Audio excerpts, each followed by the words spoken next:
Breaking tonight, with just 18 days until Election Day, Donald Trump is preparing to launch his closing argument, and in a big way, as the polls may show some signs of tightening up yet again. Welcome to the Kelly File, everyone. I'm Megyn Kelly. It's been a hectic few hours as the candidates make their final sprint toward Election Day. Hillary Clinton holding a single event in the battleground state of Ohio today, while Donald Trump managed 3 stops, holding 1 rally in North Carolina, 2 in Pennsylvania. Earlier today, he told the crowds he's leaving nothing to chance. Watch. I'm working harder too, folks. I am working harder. There's no doubt about it. I've got 3 stops today. We've got 3 of these today. We got 3. We're going to do this for another 19 days. Right up until the actual vote of November 8th. And then I don't know what kind of shape I'm in, but I'll be happy, and at least I will have known. Win, lose, or draw, and I'm almost sure if the people come out, we're going to win. But I will be. So, is there reason to believe Trump could still win this race? Larry Sabato and Kristen Saltese Anderson are here on Trump's push to close the polling gap. And Chris Direwalt is here with new developments on the House and Senate races. But we begin with our senior national correspondent, John Roberts, reporting from Newtown, Pennsylvania, where Donald Trump just wrapped up his final rally of the day. John? Megyn, good evening to you. You know, you say, is there a chance in the next 17 days for Donald Trump to make a difference? He likes to say at many of his campaign rallies, take a look at what was going on in the UK with the Brexit vote. All the polls showed that the no's were going to win and then the yeses won in the end. And he believes he can do the same thing with just a little more than 2 weeks to go now until people go to the polls en masse. Of course, there's a lot of early voting between now and then as well. Tomorrow in Gettysburg, Pennsylvania, very famous place for political speeches, Donald Trump will begin to make his closing arguments. He is going to wrap together all in one place in one speech all of the plans that he says he has for America in the first 100 days of his presidency and what he will do beginning the day that he walks into the Oval Office after taking the oath of office on the west front of the Capitol, should he be so lucky as to win the presidency. Just a few minutes ago here in Newtown, he gave us an idea of what will be in that agenda. Listen. Apparently, we don't have that, so I will tell you what he's going to do. He's going to talk about tax reform, rebuilding the military, repeal and replace Obamacare, which is a promise he's made in the campaign trail, reduce regulation that he says is handcuffing America's energy producers. He will begin to renegotiate trade deals. He'll begin to get rid of the Iran deal and renegotiate that. Tax cuts, also his 5-point plan to reform ethics in Washington, and something new in the campaign trail, saying that in the Department of Commerce, he will create, in the first days of his presidency, a so-called America Desk, which will be tasked with preserving American jobs and setting the playing field for American companies to flourish. So tomorrow morning, Megyn, 11 a.m., we'll see if he can turn the poll numbers around. One glimmer of hope here. A new Investors Business Daily national poll has got him 1 point ahead of Hillary Clinton, but he still trails in 11 of the 16 so-called battleground states. Megyn? Real clear polling average went 1% in Donald Trump's favor today, but it's very tight, and her lead is pretty solid. John, good to see you. So over the past 5 months, some context now on the polling. Watch this. Even when Hillary Clinton's lead appeared to be getting to the point of insurmountable, Donald Trump has repeatedly been able to bounce back. For example, in early May, he was down 6.5 points, only to move ahead just 2 weeks later. It happened again over the summer. In late June, the businessman was trailing the former Secretary of State by nearly 7 points. 4 weeks later, just after the Republican National Convention, he was back in the lead. And it was a similar story at the end of August. He trailed by nearly 6 points. He had attacked the Khan family, all that nonsense after the Democrats' convention. Just over 2 weeks later, it was a dead heat. Today, Hillary Clinton is ahead by just over 6% in the Real Clear Politics average of all polls. And the question now is whether Trump can once again be the new comeback kid as we approach Election Day. Larry Sabato is the director of the University of Virginia Center for Politics, and Kristen Saltese Anderson is a Washington Examiner columnist and a Republican pollster. Good to see you both. Good to see you. So he's done it. I mean, Larry, he has done it at least 3 times. If you want to look at like tighter times, you could go back further than that. But he's been counted for dead many times before and has come back. Is it possible between now and November 8th? Megan, anything's theoretically possible. I certainly wouldn't bet on it. It's very, very unlikely. This is a sizable lead by Hillary Clinton. People say, oh, what's 6 points? Why polls turn around quickly? This is the end of the campaign. We're at the end, this final phase. People have made up their minds, and the vast majority have made them up solidly. They're not going to be switching, certainly between Clinton and Trump. There may be a few who switch back and forth between one of the major party candidates and one of the minor party candidates, but that's about it. And don't forget about early voting, too. We've got 3 to 4 million who've already voted, and we'll have about 40% of the electorate having voted before November 8th. Kristen, do you agree? Because Trump, if you look at the history of how Trump has closed the gap, we can put this on the board, he's done it in 2 weeks in the past. Look at May. May 6th, Clinton was up 6.5. By May 22nd, he had taken the lead, a swing of 0.7 points. And then you can see a little bit longer between June 28th and July 25th, but not even a full month there. And once again, he had taken the lead from a 6.8% deficit. I think it is a little bit easier to make up a gap like that in May when people are still trying to figure out what are the issues that matter to them, trying to get their heads around who these candidates really are and what they're standing for, than it is by the time we get to late October when, as Larry mentioned, lots of people have already made up their minds. 9 out of 10 supporters of Clinton say in polls that they will not change their minds. 9 out of 10 Trump supporters say they will not change their minds. People are so kind of down in their bunkers about who they're voting for at this point that really the slice of people left who can be persuaded is very small. Mm-hmm. The way you can persuade people is not to switch from Trump to Clinton or Clinton to Trump at this point. It's to vote or to not vote. And so the one thing that I think Trump could potentially do is if he's able to go and hit like a laser just those states that he needs to put together 270. As you mentioned, he's been doing these rallies. Rallies are sort of the thing that he's the best at. He's better at that than the Democrats are.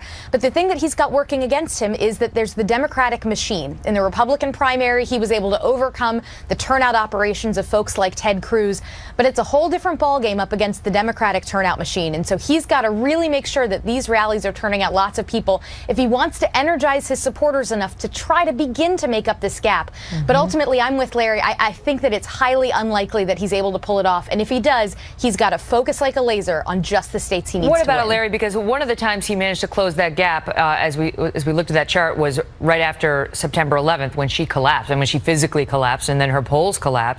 I mean, does he need an event as big as that, in your view, to turn this around at this point? As big or bigger, and I'm not even sure that would do it for some of the reasons that Kristen just mentioned. The undecided percentage, my guess is it's 2, 3, 4 max. And from experience, we know that half of them won't vote. They don't show up. They're conflicted or they're not used to the voting procedures. And of those who vote, the tradition is that they break about in the same proportions as the electorate as a whole. So, no, I don't believe that people who are intending to vote are not going to vote at this point. I just don't buy it. So I have this question for both of you. I'm actually going to ask you of Larry first, though. What do you think was the moment that did it for Trump? You know, he surged and then he fell back, and he surged and then he fell back. And then, you know, what was it in your view, if this is how the election pans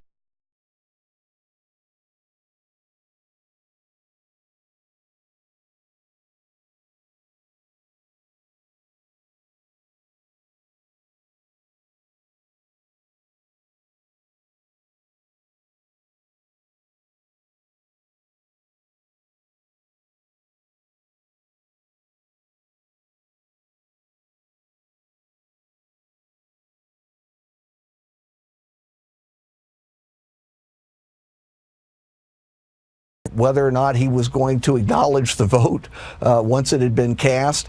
And let's not forget about the Access Hollywood tape and the other events that occurred after that. So it's a combination of things, but also it's the basic party ID and the demographic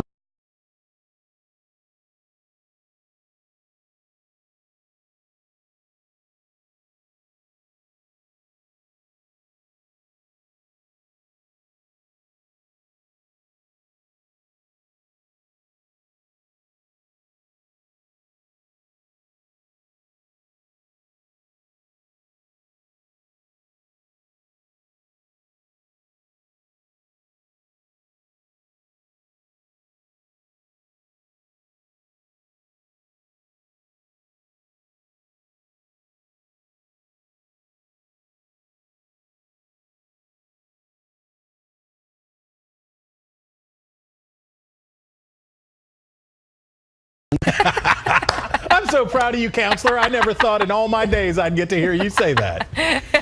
They're getting a little worried about the down ballot situation.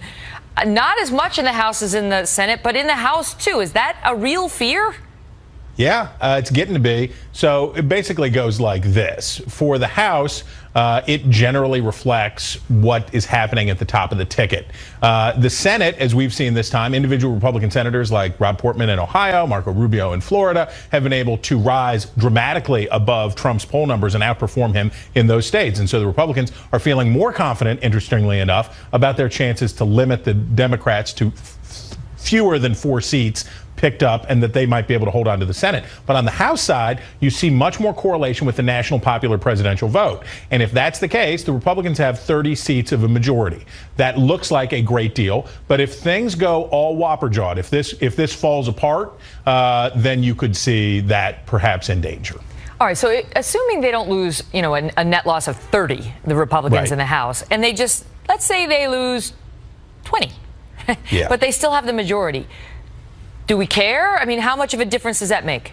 Well, that's one of the reasons, in fact, right now that I think Republicans are going along with the whole Donald Trump rigatoni recipe here, that they're playing along with this because they want voters to keep believing. Because if they just lose 5 seats, 6 seats, like had happened in bad losses in 1988 and 1996 for the losing parties, that's okay. Then they can handle it. But if it starts to dip down and you start talking about a number like 20, they don't have a functional majority anymore because the Republicans are always chasing each other around with billy clubs, crushing each other's skulls open. And then if Hillary Clinton wins, then guess what happens? She's facing no opposition. She's facing a majority that can't, or a majority in the House that can't even block her because they can't agree. So that would be the Democratic hope. Grind that Republican majority. If they can't beat it, grind it down to a nubbin and leave Paul Ryan unable to do anything over there but weep. What 2 Senate races are you watching the most closely? Like, is the Republican incumbent in the biggest danger of losing his or her seat? Well, there are 2. Mark Kirk in Illinois is a lost cause. That's not going to happen for the Republicans. So that's one. Ron Johnson in Wisconsin looks pretty tough. He's outperformed. So those are 2. Kelly Ayotte in New Hampshire and Pat Toomey in Pennsylvania are sort of the waterline on the Senate. If they can fight back, they're starting to feel some downdraft from Trump in those blue states. Kelly Ayotte's now 8 points below, according to the latest poll. She's 8 points behind for the first time. And that's they're losing some of their separation in those blue states as Democratic voters and persuadable moderates turn against Trump. So they got a problem up there. So that's where I'd say the waterline is New Hampshire and Pennsylvania. Wow. Starwell, great to see you. Dig it. He's dig it and McKinnon's kick it, and he's coming up later. With just 18 days to go until the election, Charles Krauthammer has just announced how he is voting. And he is here next with the news.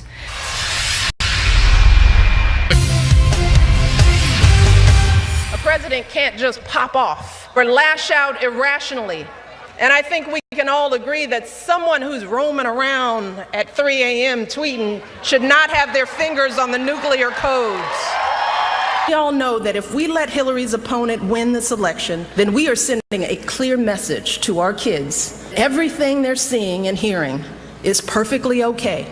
We are validating it. We are endorsing it. You do not keep American democracy in suspense.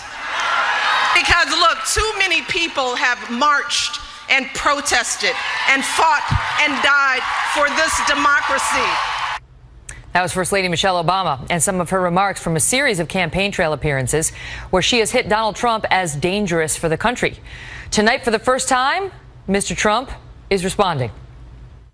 We have a bunch of babies running our country, folks. We have a bunch of losers. They're losers. They're babies. We have a president, all he wants to do is campaign. His wife, all she wants to do is campaign. And I see how much his wife likes Hillary. But wasn't she the one that originally started the statement, if you can't take care of your home, right? You can't take care of the White House or the country. Joining me now, attorney David Wohl, who's a Trump supporter, and Fox News contributor Julie Roginski, who's a Democrat. Good to see you both. Great to see you. So people lost it when Trump responded. Now, there's a question about whether he has accurately quoted Michelle Obama, which we can get to.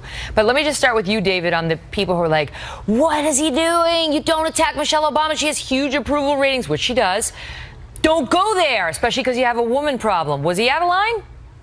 So she can launch a verbal barrage of verbal missiles at Mr. Trump, and he's supposed to just sit there and take it, I guess, Megan. No, there's going to be blowback, as there always is. Look, she's a well-spoken, brilliant woman. She's inserted herself into the political process on numerous occasions, and when she goes after Trump, he's going to hit back. Now, what Trump said, as I recall, it was referring sort of, at least in a double entendre way, regarding Bill Clinton's philandering and womanizing and alleged sexual assaults. But let's assume that it wasn't. Let's assume she was, the statements were regarding child care, Megan. Just can you just pause there, David, because I want to tell them what we're talking about. Let me just... Sure, no, I got it. So what she had said, this is back in 2007, Michelle Obama said, one of the things, the important aspects of this race is role modeling what good families should look like. And my view is that if you can't run your own house, you certainly can't run the White House. But then, apparently, she made similar comments on the stump in another appearance shortly thereafter, Julie, where she expanded and said, so we've adjusted our schedules to make sure that our girls are first. So while he's traveling around, I do day trips. Hence the confusion about whether she was initially at that first appearance taking a shot at Hillary or whether she's just trying to say this is how Barack and I do it. Well, look, I mean, if you take her at her word as to what she was saying, you read the totality of her speech in Iowa, which I did. She was clearly talking about the fact that they were a new family to America. She was introducing herself and her husband to the American voter and talking about how they managed their family and talking about how they managed campaigning for president while being parents of two young girls. So, you know, let's put that aside. I actually agree with David to this point. He has every right to attack Michelle Obama. She's fair game. Of course she's fair game. She inserted herself, as David said. She talks about him. She says not so nice things about him. He's, of course, more than entitled to go get back at her. I don't think it's smart politics, but it's not unfair. Why? And, well, because for the following reason. She is the most popular public figure in the United States right now. She's a woman. He's got a woman problem. And more importantly, by going after her, it brings up what she has said about him. And she's not a messenger he wants to re-engage, because if we're looping over and over again, as we just did, her attacks on him, that's not good for Donald Trump. But the thing is, David, you tell me, I mean, we women do want to be treated equally. Trump gets into trouble when he starts, you know, calling us sexist names. But when he attacks a woman, not on the basis of any sort of women terms, if you will, but just like, I don't like her, or she's not smart, or she's what. That's fair game. He can attack women, right? That is equality. Yeah. I mean, it's the major leagues. And let's assume that Michelle Obama was talking about putting her family first and politics second. I think the implication, Megan, was that Hillary Clinton puts her political ambition first and raising Chelsea second. That's even worse than the implication of womanizing and philandering by Bill. So either way you look at it, it was bad. And this was Trump taking a shot at Hillary Clinton, not so much at Michelle Obama, because this is what Michelle said. There's no disputing that. Yeah, but he was saying our country is being run by losers. We have a bunch of losers and babies running our country. And then he spoke about the president and the first lady. Political correctness has completely ruined things, Megan, and that's his bottom line. And that's why he's saying it ain't going to happen anymore. And by the way, I don't agree with the naysayers in the first two segments. I really believe this volatile campaign is flipping. Watch what happens in the next couple weeks. Well, I'm just telling you. Go ahead, Julie. I'll just say this. That loser that he was alluding to won a presidential election 2 times in a row. And so that's something that Donald Trump is not going to be doing next month. So let's start with that. And secondly, nobody's ever said, the people have said horrible things about Hillary Clinton. I've never heard anybody say she was a bad mother. That's a new one, even for me. And I've heard it all thrown at her. So I don't know where you're getting that information about her and Chelsea. She's had plenty. He's saying, he's suggesting perhaps that's how Michelle meant it, right? Don't know about that. Okay, great to see you both. Also tonight, newly leaked campaign emails raising tough new questions about the Clinton Foundation and what was behind a multi-million-dollar donation from Morocco. Wait until you hear how much she got. And she promised them, and in exchange for what? And how many favors is she going to owe if she gets into office? Plus, Charles Krauthammer is announcing how he's going to vote this year, right after this break. Well, this election year has seen more than its fair share of scandals, controversies, leaked emails, ugly videos like that. It's featured brutal debates, crazy conventions. And after all of that, after the nonstop drama we've seen every day for more than a year, new polling shows Donald Trump and Hillary Clinton are exactly where they were with the voters 10 months ago. When it comes to likability, 40% view Clinton positively, 29% view Trump that way, same way as it was almost a year ago. And the spread in the polls is exactly where it was a year ago as well. Nothing has changed. So did anything that happened this year matter? Joining me now, Fox News contributor and nationally syndicated columnist Charles Krauthammer. Charles, good to see you. Did any of it matter?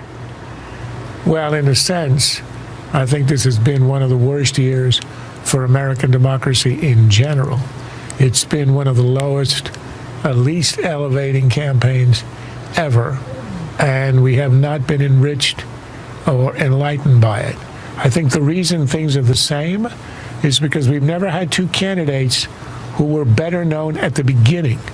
Name recognition way up there, probably in the 90s before they started.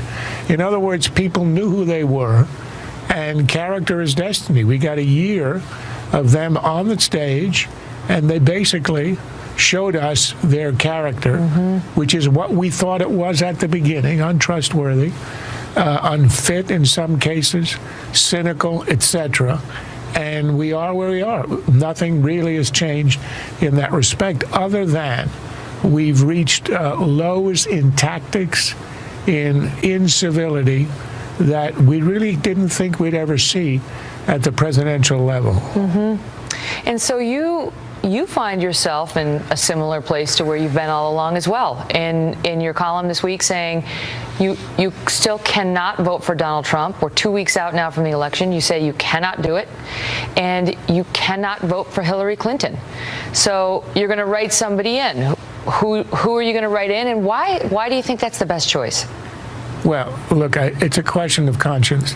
The fact is, I cannot vote for Donald Trump. I thought that on the day he announced. I said it that night. I said on Special Report I didn't think he was even a serious candidate. I got that wrong about the fact that he wouldn't be a factor. But I think I got it right that he's unfit for the presidency, and I have never changed my mind on that. As to Hillary, the dilemma, I started out in my column today in the Washington Post. She's a cynical politician with an empty core where her beliefs are supposed to be. To the extent she has them, it's conventional liberal, which I think is a threat to the Constitution. And you saw in the last debate where she said basically the point of the Supreme Court is to defend a little guy. The oath of office for a judge is to say that he does not explicitly, they have to swear not to recognize rich or poor. This is complete overturning of the point of the law. You know, right now, if you were just going to go by the polls, it would look like Hillary's going to win. You know, I mean, she's considerably ahead. So what does the public do when someone who, you know, as you point out in your column, because you speak for a lot of people, in saying you find her campaign entirely soulless, all ambition and entitlement. It's emptiness at the core, you say, in her that makes every policy and position negotiable and politically calculable. And you felt validated in those beliefs by what you've seen in the WikiLeaks, which show a lot of soullessness, somebody who doesn't really have a core message.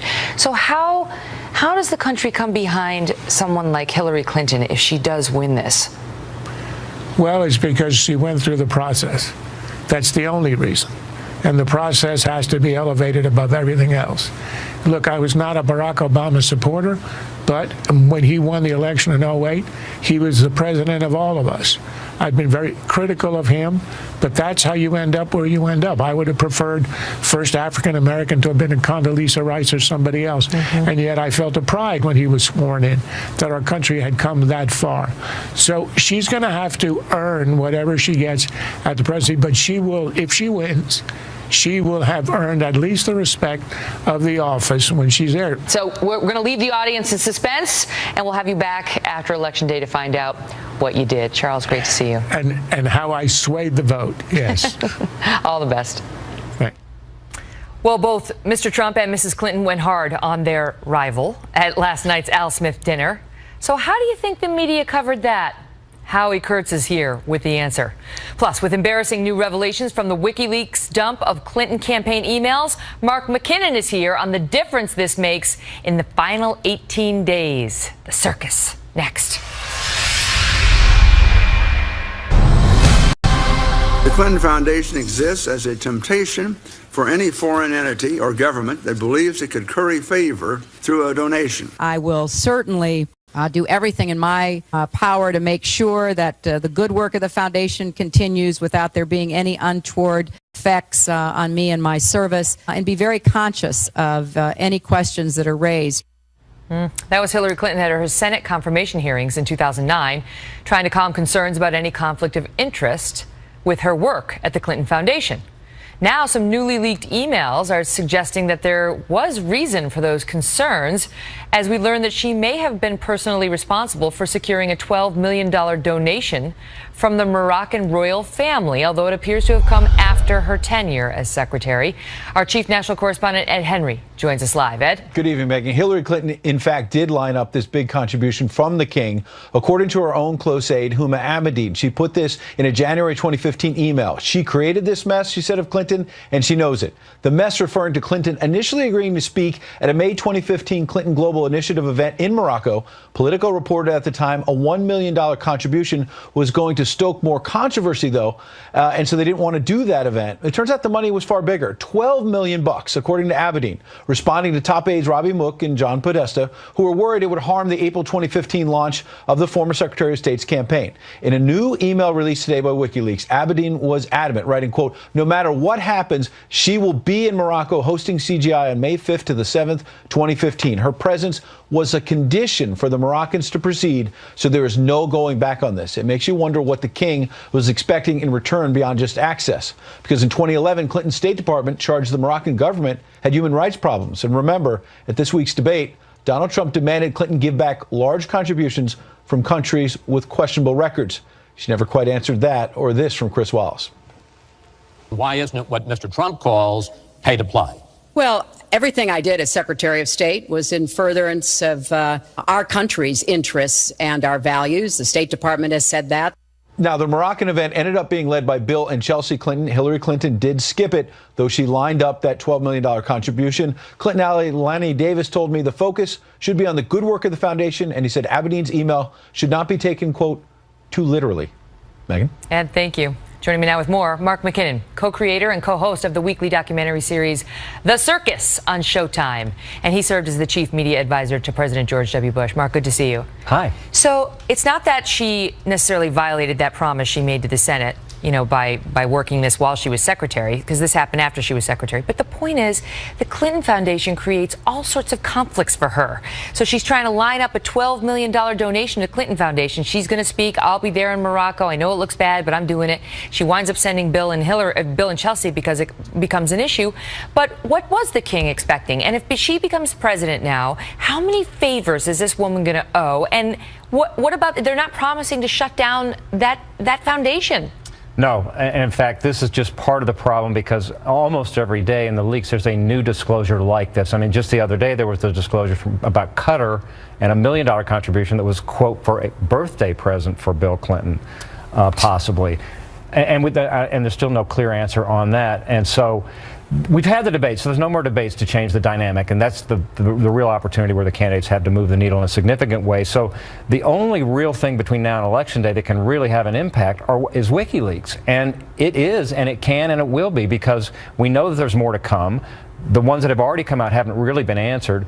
If Donald Trump will simply get some message discipline and stay on this issue, there's some real opportunity here. But I'll challenge you on that, because in Trump's defense, you know, he comes after the media hard, and some of it is whiny, and you know, it's tough. It's tough to run for president. You get hit, but some of it is legit, because the story of WikiLeaks has been ignored in so many corners, all but ignored in most. Agree 100%, and that's why, for example, the title of The Circus this week is From Russia with Love. It's going to be all on WikiLeaks. The whole program is going to be on WikiLeaks. We're talking about, we're looking at it from every angle. I know, you hit Harry Reid saying, hey, WikiLeaks, and of course it's all about like, Russia's bad, Russia's bad. It's like, what about the fact that she called them needy Latinos, right? Like, there's nothing. No one seems to care. We're going to look at it. We talked to Tucker Carlson about how the mainstream media is doing exactly what you said. And NBC, you know, he has 11 reporters on it every day, and NBC didn't say a word about it a week ago. So he's just a website, with all due respect to Tucker, that's what he said. No, yeah, that's what he said. I'm just a website, and I've got 11 people working on it. Where's the media? Because listen, if the media wants to shine a light on something, they can. Take, for example, the Access Access Hollywood tape, which was huge, there's no question. But the stuff that's coming out, here, I have a theory on it. We as reporters are lazy. And if you don't make it very easy for us to digest and spoon to the audience, many of us will reject it as food for the evening. Yeah. Well, I know just from the reporting we're doing this week that because of kind of the vacuum that's out there now, there's no debates. They are starting to talk about this, and a bunch of some of the organizations that we were with today have got big stories coming out in the next few days. Oh, this really? Is mainstream media. Yeah, tune in. Really? They're on it now. Last question. Sure. How badly do you think that Trump answer hurt him at that debate about not accepting the results of the election necessarily? I think the answer itself was problematic, but the bigger problem was that it became such a story that it dominated all the news for the next couple of days. So in many regards, it was a good debate performance. There were lots of opportunities where he had Clinton on the defense, but by going there, instead of walking that back like his campaign wanted to, he walked it off the cliff, and that just became the dominant news for the next couple of days, and people are still talking about it. Mark, great to see you. You know what you got to do. Kick it. That's right. Kick it hard. Love that. Check out The Circus on Showtime. It's worth your time. So Donald Trump took some hits in the press today. You're shocked to hear, I know, for his attacks on Hillary Clinton at the Al Smith dinner last night in New York. But Mrs. Clinton gave it back to him pretty well at that dinner, which you know if you were watching it with us here. You might not know that if you picked up any paper at all today. Howie Kurtz is next on how the media handled this one.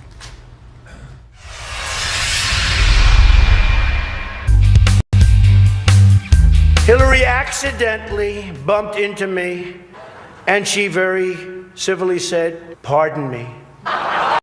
This is the first time ever, that Hillary is sitting down and speaking to major corporate leaders and not getting paid for it. We've learned so much from WikiLeaks.